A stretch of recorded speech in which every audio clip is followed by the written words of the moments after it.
I chose to do StoryboardThat.com for my screencast video because Storyboard is easy and affordable. If a student is struggling with reading the material, visuals may help them understand the material better. If another student is struggling with writing, giving them the ability to express themselves in other creative ways can help build their confidence. This website encourages creativity. It is easy to use for those students who are struggling learners, and there are advanced tools for those who excel with technology. This program allows all students to feel like expert learners. There will also be alternative assignments for the students who would rather write an essay, create a video, or draw their storyboards by hand. With these steps, this website is all-inclusive and is a great asset to the classroom. Welcome to StoryboardThat.com. Storyboard That makes digital storytelling easy.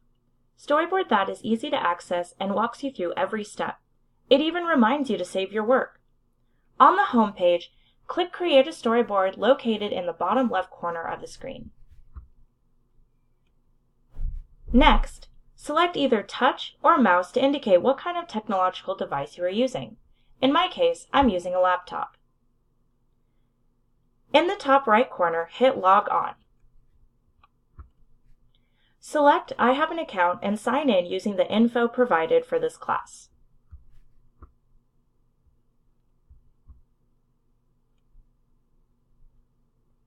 From here, you have many options to choose from when you decide to get started.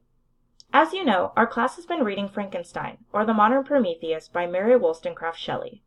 By now, everyone should at least have an idea of what scene they would like to focus on for this unit. Today, I will demonstrate what I would like you to do for the next assignment.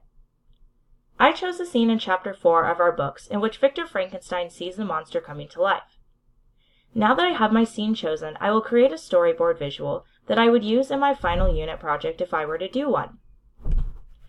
First step is to create a scene. At the top of the screen, select Scenes. In this scene, Victor Frankenstein and the monster are inside of Frankenstein's lab. Next step is to choose your characters. Next to Scenes, there is a tab for Characters. In my first box, I have the monster laying on a table and Frankenstein looking over him.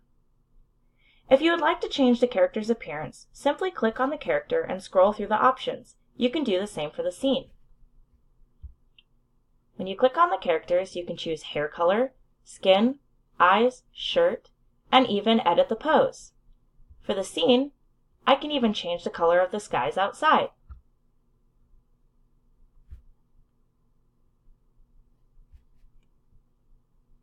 In the next scene, I have the monster sitting up and Frankenstein looking in horror. In the final scene, I have Frankenstein in bed with the monster looming over him. At this point, don't forget to save your work.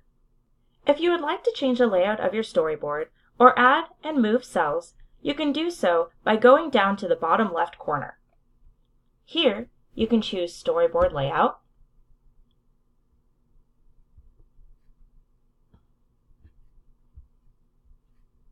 or add cells.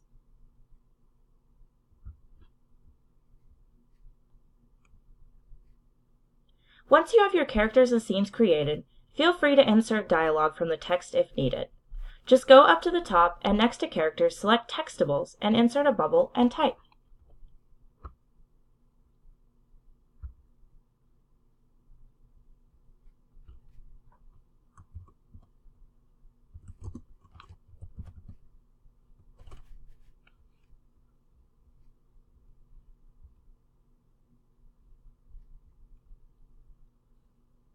Once you are all finished, hit save again and you're done. Easy as that.